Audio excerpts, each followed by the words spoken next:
नमस्कार, मैं हूं कैलाश लालवानी और आप देख रहे हैं हाल हलचल।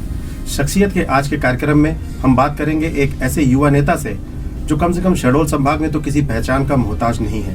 पहली बार कांग्रेस से टिकट पाने और जीतकर विधानसभा में पहुंचने वाले अनूपपुर जिले के कोतमा विधानसभा सीट से विधायक सुनील सराफ। अक्टूबर 2018 में जब मध्य प्रदेश के चुनाव होना तय हुए तब शहडोल संभाग की 8 विधानसभा क्षेत्रों में से इकलौती कोतमा सामान्य सीट के लिए टिकट की रस्साकसी अनूपपुर से लेकर भोपाल तक चलती रही। लंबी कशमकश के बाद जब कांग्रेस से सुनील सराफ का नाम सामने आया तो मानो किसी को विश्वास ही नहीं हुआ कि एक 44 साल का युवा कैसे कांग्रेस के सर पर जीत का सेहरा बांधेगा। बहरहाल युवा तेज तर्रार कांग्रेस विधायक सुनील सराफ आज हमारे बीच में है। स्वागत है आपका हमारे स्टूडियो में। नमस्कार। 3 साल पहले आप एक सामान्य व्यक्ति थे, अब आप एक विधायक हैं। क्या अंतर है, कैसा महसूस कर रहे हैं? बहुत अंतर तो महसूस नहीं कर रहा हूं क्योंकि मैं अभी भी सामान्य ही रहता हूं। मतलब मेरा लोगों से मिलना जुलना या मेरे बारे में आप लोग भी जो जानते होंगे, मैं अभी भी जब चलता हूं अपने शहर में तो मैं बाइक से, अगर शहर में ही जाना है, गांव में कहीं नहीं जाना है तो मैं बाइक से निकलता हूं, अकेला निकलता हूं। और जैसा पहले था कि चाय दुकान में खड़े हो जाना, पान दुकान में खड़े हो जाना, जो था मैं वैसा ही। मैं ईश्वर से अभी भी जब सुबह रोज ईश्वर के चरणों में अपन जाते हैं अपना दिन शुरुआत करने के पहले, तो मैं आज भी जब ईश्वर के चरणों में जाता हूं 1 मिनट के लिए तो उनसे यही प्रार्थना करता हूं कि ईश्वर मेरे स्वभाव में परिवर्तन मत करना। बस इतनी कृपा करना कि मैं जैसा था वैसा ही बना रहूं, लोग मुझे वैसा ही महसूस करें जैसा पहले महसूस करते थे। कहते हैं कि ये एक राजयोग रहता है, किन्हीं का स्टार साथ देता है, एक समय होता है स्टार साथ देता है, उसके बाद ये लाखों में ऐसे लोग होते हैं। कोतमा विधानसभा क्षेत्र में भी हजारों लोग रह रहे हैं और उसमें से एक आप ऐसे हैं जिनके ये स्टार साथ दिया और राजयोग आपके नसीब में लिखा था। कुछ तो फर्क महसूस करते होंगे अपने अंदर, ऐसा लगता हुआ कि हाँ मैं विधायक हो गया। नहीं, एकदम फर्क महसूस करते हैं। फर्क महसूस इसलिए करते हैं कि देखिए, राजनीति एक जन सेवा का राजनीति एक बहुत अच्छा माध्यम है। तो पहले भी जन सेवा का जुनून मुझे बचपन से था। मैं आपको एक छोटी सी कहानी बताऊं। हम लोग 12वीं में पढ़ते थे। मैं बहुत लोअर मिडिल क्लास फैमिली से हूं। आर्थिक स्थिति हमारी कभी अच्छी नहीं थी। हम लोग 12वीं में पढ़ते थे तो रात में घूमते फिरते थे। हम लोग रात में रेलवे स्टेशन में घूम रहे थे। ये बात है 1991 की। मेरा एक दोस्त आजकल इंदौर में है, महेश जायसवाल, और कोतमा में ही है विजय शर्मा। ऐसे हम लोग दोस्त घूम रहे थे तो हमें पता लगा कि ट्रेन के अंदर किसी को अटैक आ गया है, हार्ट का अटैक। वो तड़प रहे थे। हम लोग लड़के थे, तुरंत रेलवे स्टेशन से स्ट्रेचर लाए, उनको उतारे। भाई इनके साथ कोई है, कोई नहीं है। उस समय कोई मोबाइल का जमाना नहीं था। हम उनको स्ट्रेचर में जब रखे तो उनकी स्थिति देख के 3 लड़के तो हम थे, उस स्ट्रेचर को पकड़ने के लिए चौथा कोई तैयार नहीं हो रहा था। कुछ दूर तक हम लोग एक ही व्यक्ति 2 को पकड़ा है और 2 फिर कोई मिला। पास में हॉस्पिटल था, हॉस्पिटल हम लेके गए। उस समय डॉक्टर अशोक गौतम और डॉक्टर रीना गौतम कोतमा में हुआ करते थे। डॉक्टर अशोक गौतम आज इस दुनिया में नहीं है, उनकी पत्नी है। हम लोग हॉस्पिटल करने के बाद डॉक्टर साहब को बुलाए, बड़े मुश्किल से वो आए। रात में 11 साढ़े 11 बज गया था। अब वो जो दवाइयां देनी थी, हम लोग के पास ऐसे 10-20 रुपए हुआ करते थे। बिल्कुल। सामने ही बाबा मेडिकल था, उनको बोले भैया करके जो पैसे है ले लो। दवा ववा दे के उनका प्राइमरी ट्रीटमेंट हो गया। फिर उनके पर्स से निकाल करके कुछ उनका पता किए तो खेड़िया जी विजरी से कुछ रिलेशन पता चला। वहां हमने खबर की। सुबह तक वो शहडोल के थे, यही शहडोल के। अब पिछले 10-12 साल पहले उनसे मेरी मुलाकात हुई थी। अब वो जहां भी हों अच्छे हों। तो सुबह तक उनके घर वाले भी पहुंच गए, ठीक हो गया, सब कुछ ठीक हो गए। और बड़ा वो परिवार बड़ा थैंकफुल। मैं शहडोल में जब पढ़ने को आया तो उनकी जो बहन थी यहाँ, बहन और उनका भांजा पॉलिटेक्निक में मेरे से टच में था, तो वो अपनी मम्मी के पास ले गया। तो उसकी मम्मी बिल्कुल, तो ये जुनून था बचपन से। यही करते थे हम लोग, सेवा भाव। हाँ, यही करते थे। लेकिन आपने 1998 में यहाँ शहडोल में ही पॉलिटेक्निक कॉलेज से इंजीनियरिंग की पढ़ाई शुरू की है आपने, वो बिल्कुल अलग फील्ड था। इंजीनियरिंग जब करने आए होंगे तो कुछ सोच कर तो आए होंगे कि मुझे इंजीनियरिंग कर रहा हूँ या पॉलिटेक्निक कर रहा हूँ तो कहीं कॉलेज में नौकरी मिल जाएगी या किसी प्राइवेट कंपनी में जाऊँगा या गवर्नमेंट में जाऊँगा। वो बिल्कुल अलग फील्ड है, ये बिल्कुल अलग फील्ड है। एकदम मतलब सही है। राजनीति की प्रेरणा कब आ गया? राजनीति में प्रेरणा आपको कहाँ से मिली? समझ में नहीं आया क्या हुआ। मैं पढ़ता था भिलाई में, मैंने कोचिंग करी, पीईटी की। जी। उस समय मध्य प्रदेश छत्तीसगढ़ एक था, 400 450 सीटें हुआ करती थी इंजीनियरिंग की और 900 सीटें हुआ करती थी पॉलिटेक्निक की। पीईटी में मुझे वेटिंग मिला। वेटिंग में मनचाहा ब्रांच और मनचाहा कॉलेज नहीं मिलता है, और पीईटी में हम टॉप 10 में थे। अच्छा। तो ये वो मनचाहा कॉलेज, मनचाहा ब्रांच मिलेगा। उस समय इलेक्ट्रिकल ब्रांच हमारे लोगों ने पता किया रोजगार अधिकारियों से। हाँ। पहले रोजगार कार्यालय जो हुआ करते थे वहीं से अपॉइंटमेंट बिल्कुल, हुआ करता था। तो इलेक्ट्रिकल ब्रांच बड़ी टॉप ब्रांच थी। कॉलेज शहडोल। अब हम कोतमा के रहने वाले, शहडोल से अच्छा कुछ रहेगा नहीं। शहडोल में हमारे रिश्तेदार घर भी है। शहडोल ले लिया हमने, एडमिशन हो गया। ये हुआ कि 3 साल पॉलिटेक्निक करके फिर टीसी कोर्स से बीई कर लेंगे। वो एक मेरे जीवन का टर्निंग पॉइंट था। मैं शहडोल आ गया पढ़ने, चूंकि मैं यहाँ का लोकल, बिल्कुल। डॉक्टर सराफ परिवार और सब मेरा परिवार उन्हीं घर में रहता था, तो लोकल। अब वो मस्ती का दिन था, तो धीरे से हम लोग ये सामने टाल में पवन अवस्थी जी एनएसयूआई के जिलाध्यक्ष बने। हाँ।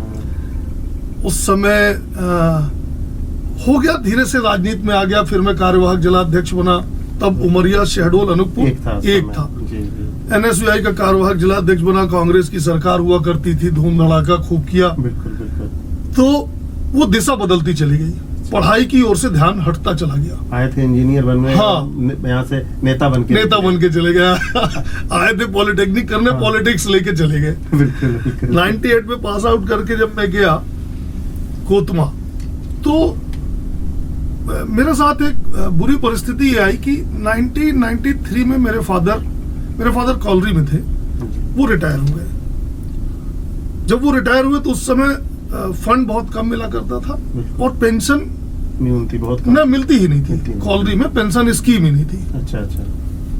तो जो आर्थिक, वो हमारा बहुत खराब स्थिति में आ गए। खेती थोड़ी सी है, उस खेती पे और ऐसा डिपेंड हो गए।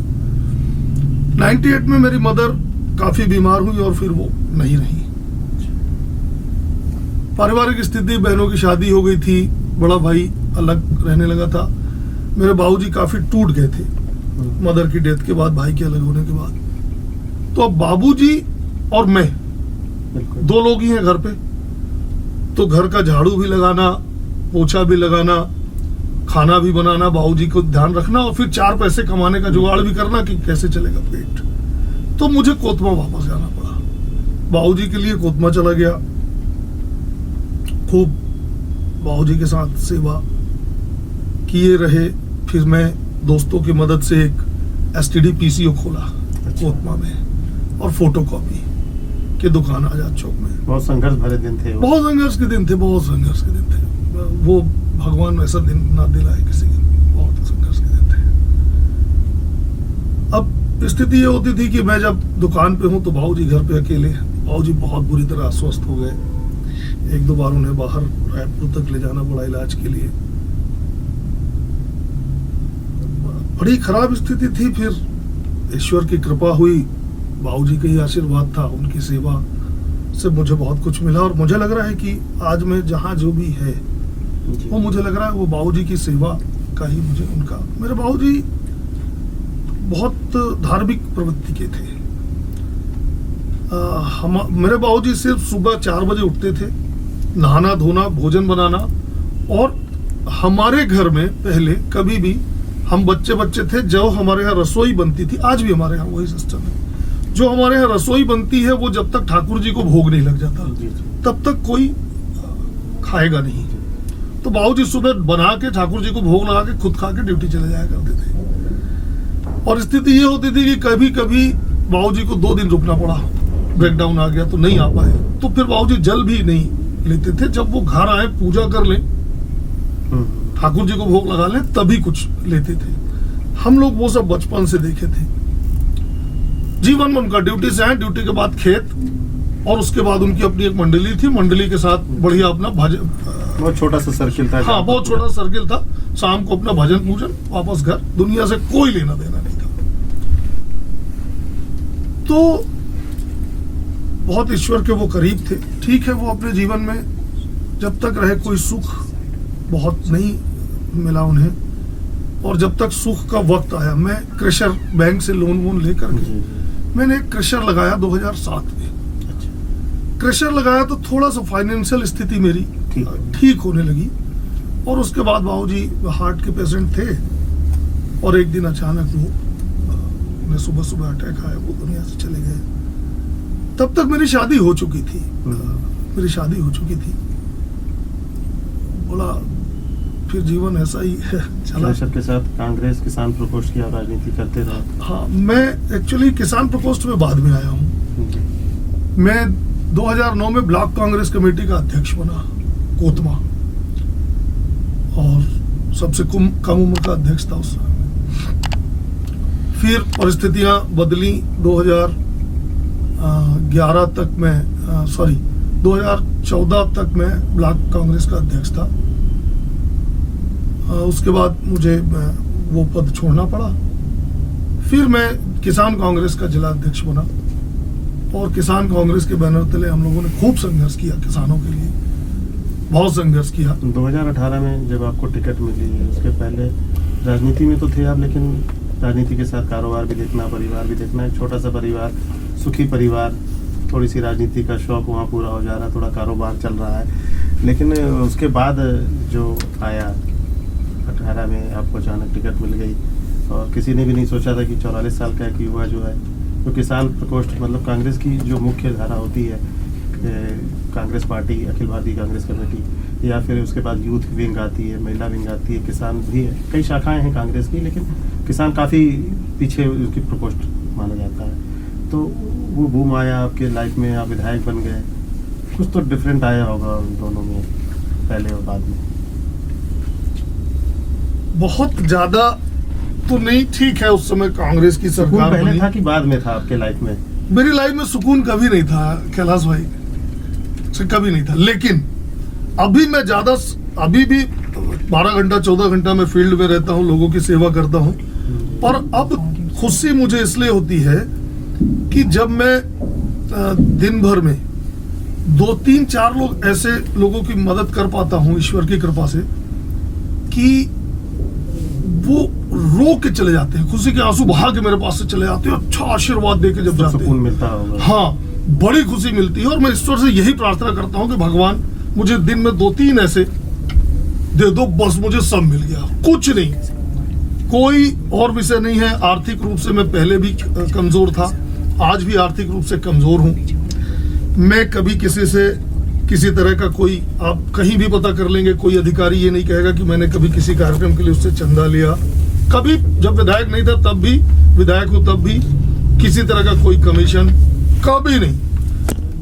जो भगवान दे रहे हैं उसी में अपन बढ़िया चल रहे हैं। तो आर्थिक रूप से मैं कमजोर हूँ, पर लोगों की मदद कर पाता हूँ तो बड़ा सुकून मिलता है। इंजीनियरिंग में जब हमने पॉलिटेक्निक में यहाँ पे एडमिशन लिया था, तो उस समय वो सपना था, अचानक से एक्सीडेंट कहें या फिर दोस्तों की दोस्ती कहें या हालात कहें, अब राजनीति में आ गए। कुछ तो सपना आया होगा कि राजनीति के माध्यम से मुझे क्या करना है, बड़ा आदमी बनना है, शोहरत कमानी है, लोगों की सेवा करनी है, या सब साथ में ही चलता है किसी किसी के?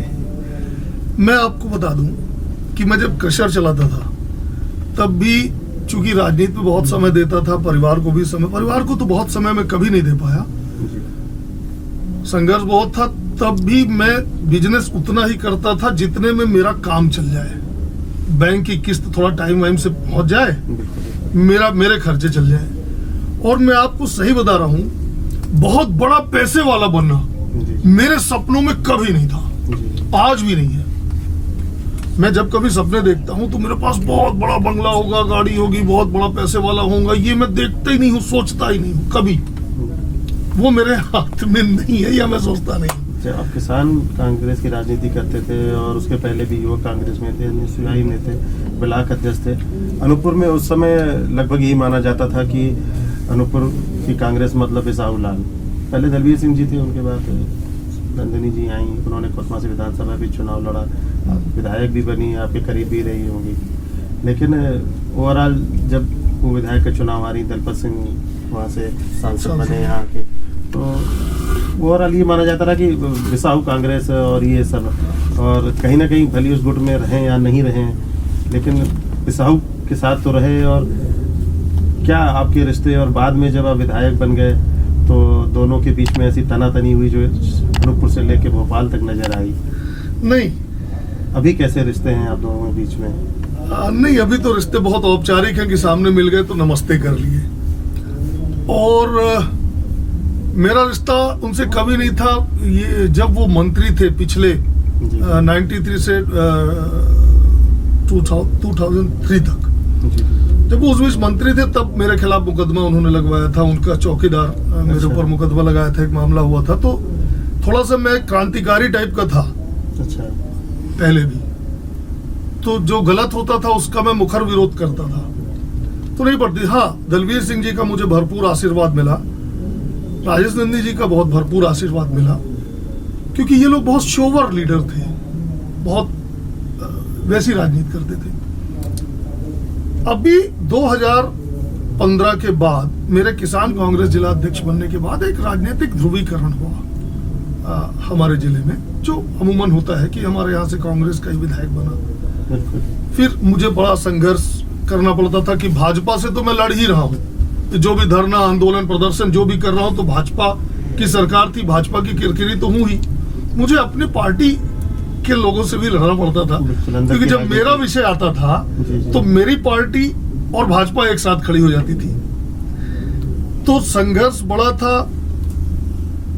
बिसाहूलाल कांग्रेस के बड़े नेता थे, तो ये हुआ कि बिसाहूलाल के साथ, चूंकि कांग्रेस का जिले का सबसे बड़ा नेता बिसाहूलाल है, तो हम भी साथ में हो गए। पर उनके खास लोगों की सूची में मैं कभी नहीं था। टिकट भी जब हम मांग रहे थे तो बिसाहूलाल जी किसी और के लिए टिकट मांग रहे थे, अपने किसी खास व्यक्ति के लिए। उसके लिए वो 2013 में भी मांगा था उन्होंने, 2018 में भी मांगा। लेकिन संयोग की बात है, और मैं बहुत धन्यवाद देना चाहूंगा आपके चैनल के माध्यम से आदरणीय राहुल गांधी जी को, आदरणीय कमलनाथ जी को, कि उन्होंने जो सर्वे कराया, उस सर्वे में जो मेरे 5 साल के संघर्ष थे, वो संघर्ष वो जनता में चर्चा का विषय था। उस सर्वे में मेरा नाम गया।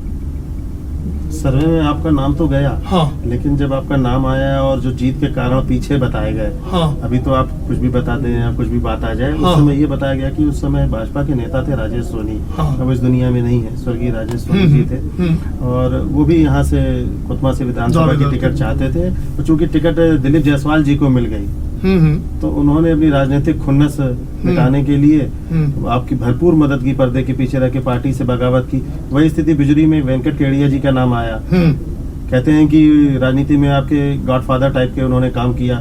चुनाव से पहले आपका नाम कहीं भी लिस्ट में नहीं था, सर्वे में भी नहीं था, उसको जंप कराना, भोपाल तक पहुंचाना, दिग्विजय जी के सामने नाम रखना, और दिग्विजय सिंह के कोटे से आपको टिकट दिलवाना, और यहाँ तक कि फाइनेंस करना, हर चीज जो थी, तो वेंकट केडिया और केडिया परिवार ने पर्दे के पीछे रहकर पूरा सपोर्ट किया और आपको विधानसभा तक पहुंचा दिया। भले ही आप उसे अपनी किस्मत माने, अपनी मेहनत माने 15 सालों की, क्या है इसमें सच्चाई? ये सब कपोल कल्पित बातें हैं। निश्चित रूप से खेड़िया परिवार के मेरे बहुत अच्छे संबंध हैं, इसमें कोई शक नहीं है। पर वो परिवार राजनीति में इंटरफेयर कभी नहीं करते, कभी भी नहीं। राजेश सोनी जी की जहां तक बात है, देखिए 2013 में राजेश सोनी जी को विधानसभा की टिकट मिली, तब जिसको टिकट नहीं मिली थी उसने कांग्रेस की मदद की। ये तो होता है, ठीक है। पर अगर राजेश सोनी जी नहीं जीत पाए, 2013 में राजेश सोनी जी नहीं जीत पाए, 2018 में दूसरे को टिकट मिली, राजेश सोनी जी को नहीं मिली। अब उन्होंने मेरी मदद की नहीं की, ये उनका विषय है। मैं चुनाव जीता, ईश्वर की असीम कृपा थी, सब बड़ों का आशीर्वाद था, मेरी मेहनत थी कि ईश्वर की कृपा थी, आपकी लक थी, राजयोग। देखिए, ईश्वर की कृपा भी तो तभी मिलती है जब आपकी मेहनत होती है। आप मेहनत करोगे तो ईश्वर कृपा करेंगे, बिना मेहनत की कृपा भी नहीं मिलती। मैं किसी राजयोग को इसलिए नहीं मानता हूँ, कैलाश जी की मेरी कुंडली है। मैं गांधी चौक में अपने कोतमा में अपने आभार भाषण में भी कहा था, और मैं आपके चैनल के माध्यम से युवाओं को कह रहा हूँ, मैं बहुत अध्यात्म को मानने वाला व्यक्ति हूँ, मैं ज्योतिष सब चीजों को बहुत मानने वाला व्यक्ति हूँ। मेरी कुंडली को मैंने बहुत बड़े बड़े प्रकांड लोगों को दिखाया, उन्होंने कहा राजयोग नहीं है, मत परेशान हो, मत परेशान हो। ठीक है, मेरी गुरु की महादशा चल रही थी, गुरु की महादशा चलते 12-13 साल हो गए थे, मुझे लगा वो उसमें भी नहीं। तो बहुत सारी चीजें थी कि ये था कि नहीं, पर मुझे एक जुनून था, मुझे एक जुनून था कि मुझे लगे रहना है, करते रहना है। 2013 में मैं टिकट मांगा, जब मुझे टिकट नहीं मिली मैं बहुत कर्जे में लद गया। राजनीति बहुत खर्चे का विषय है और मैं कभी किसी से चंदा लेके राजनीति नहीं किया, कभी नहीं किया। उसका मुझे फायदा भी मिला। मुझे 2018 में सबका जो सहयोग मिला वो इसलिए मिला कि लड़का भ्रष्ट नहीं है, ये जीतेगा तो तंग नहीं करेगा, ये इनसे पैसा नहीं मांगेगा, इनसे नहीं मांगेगा, तो एक जन समर्थन मिला ना, तो एक हवा बनी ना। तो उसके बाद मैं 2013 के बाद मैं बिल्कुल अपना काम धंधा घर ये सब करने लगा था। फिर एक आया कि मैं ब्लॉक अध्यक्ष से हटा, फिर जिला किसान कांग्रेस का अध्यक्ष बना। इस बीच घर में फिर एक बार अपनी पत्नी से बात की हमें, और तो कोई घर पे है नहीं, पत्नी से मैंने कहा देख यार मेरा मन नहीं लगता है, रह लिया 1.5 साल आराम से, मेरे को तो लगता है कि जो होगा होगा, एक बार और कोशिश करते हैं। मैं कहा या तो सब ठीक हो जाएगा और नहीं होगा तो सब बिक जाएगा। आपने लॉबिंग की थी टिकट के लिए कि क्या प्रयास की थी टिकट लाने के लिए आपने? और भी नाम होंगे वहाँ पर, पूर्व विधायक भी वहाँ से मनोज अग्रवाल थे कांग्रेस के, सिटिंग विधायक थे। उसके बाद भी बिसाहू लाल जैसे दिग्गज नेता था जो कैबिनेट में मंत्री भी रहा है, उनके भी 2-4 सिपहसालार थे जिनको वो अपना उनका कैंडिडेट था, वो उसके लिए टिकट चाहे। और भी लोग थे जो उस दौड़ में थे।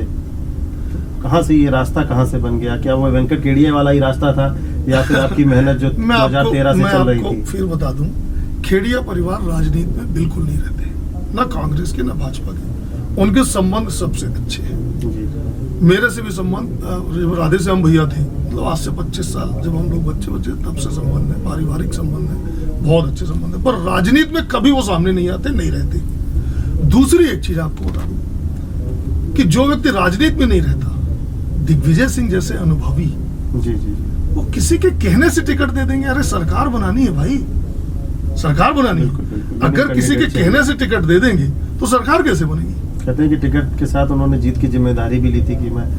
देखो कैलाश भाई, कोई व्यक्ति जीत की जिम्मेदारी कैसे ले सकता है? और अगर लेगा तो ये इतने अनुभवी बड़े नेता हैं, इतने अनुभवी बड़े नेता हैं, कोई किसी की जीत की जिम्मेदारी दांव लगाते हैं जो जीत सकता है। नहीं माना जाए, लगा उनको कि वो कहीं ना कहीं लगा होगा कि हाँ, ये एक ऐसा नेता जो जीतेगा। कमलनाथ जी ने सर्वे कराया, राहुल गांधी जी ने सर्वे कराया। मनोज अग्रवाल की बात करें तो खुद में वो करोड़पति अरबपति हैं, कोई दिक्कत नहीं थी, सिटिंग एमएलए थे, बहुत ज्यादा शिकायतें भी नहीं थी।